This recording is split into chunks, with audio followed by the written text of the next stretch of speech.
job, you're empty. Okay, now go ahead and put it on safe.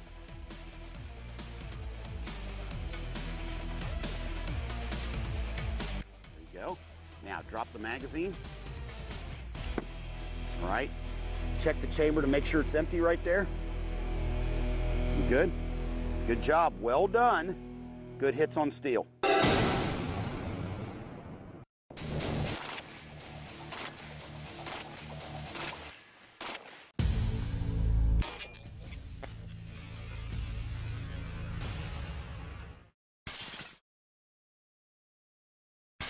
All right, it's time for face-off. AKM versus AK74. We're going to run them through the MGM steel course. You remember it if you've been watching the show. I'm going to run the AKM through it and then run the AK74. And we'll use it as a benchmark to compare the newer, smaller caliber AK74 against. Let's see how it shakes. Okay, to remind the folks at home what the test is here, it's 15 yards, which is about the max distance of an assault rifle on burst fire. We've got 12 rounds in the magazine. I'm going to put 2 or 3 round bursts on that left hand 12x12, and we'll see how many hits we have at the end. Going hot.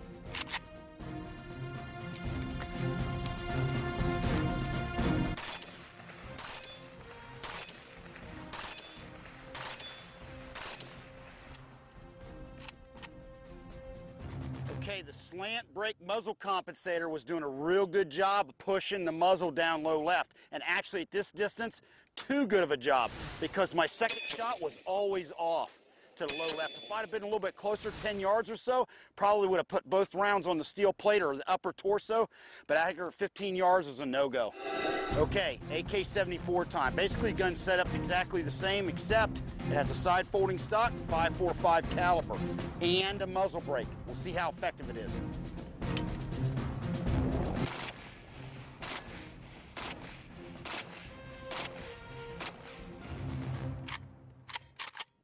Well, I think the target says it all. When I was able to keep it at 2 round bursts and not 3, I was eating the target up.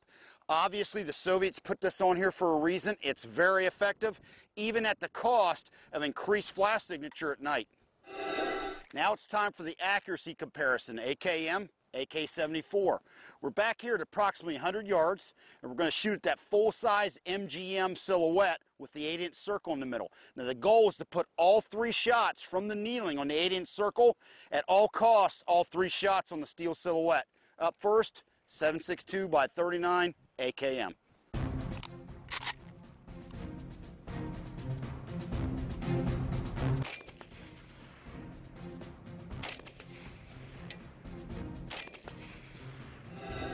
Okay, all 3 hits on the torso, 2 of them on the swinging 8-inch steel. I'll take that. Actually, if this gun had a little bit better zero, I'd be able to hit that 8-inch steel every time. AKs are dramatically more accurate than people give them credit for.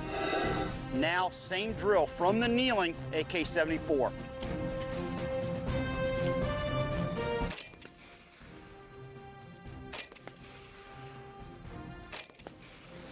Okay, 3 for 3 with the AK-74. Now, frankly, with a good zero on both guns, you can hit that 8-inch swinging steel all day long. Both guns are dramatically more accurate than most people give them credit for. I see that time and time again in the AK classes I teach. If you know what you're doing, you can do some serious work with one of these Kalashnikovs. Okay, in the reload drill with the AKs, we're going to switch it up a little bit. Semi-automatic. I'm going to do 3 shots at the small circle in the body. Click. Because remember, there's no bolt hold open device on the AK. The only way you're going to know the gun's empty is when you attempt to fire and you hear a click. Reload the weapon, and then 1 shot to the head, attempting to put it in the little T-slot.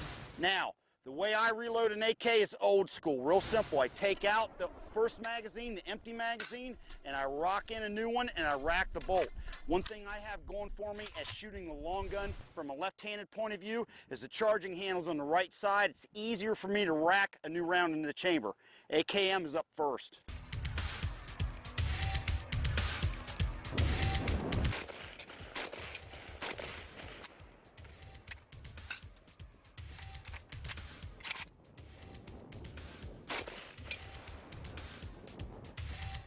Okay, did pretty good work on the body. Had 1 round out, but the other 2 were through the circle.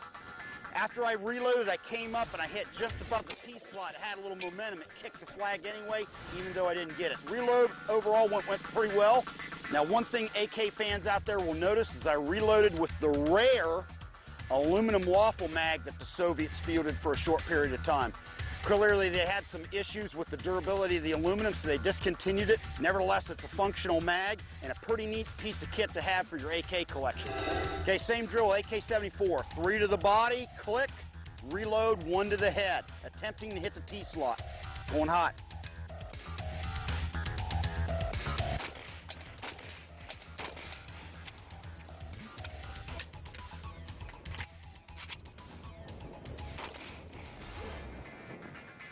Okay, similar results. I missed one of the body shots, but had the other 2 go through. Nice reload, nice and smooth. Then I've missed a headshot. Now, essentially between the 2 guns, it's kind of a wash in the actual mechanics of the reload, but the 5.45 does have an advantage with the softer recoil. Which gun would I choose? Overall, I'd feel comfortable with either one. I've shot both of them a lot. I'm very comfortable with the AK as a whole, but if I had to come down to it and pick one or the other to take into the field, I'd carry the AK74. I think overall, it's probably a little bit better choice for the given platform. We hope you've enjoyed this episode on the AK74 and the SVD. These guns are in use all around the globe by bad guys, and our military is going to be facing these guns for years to come. So it's a good idea to know their strengths and their weaknesses.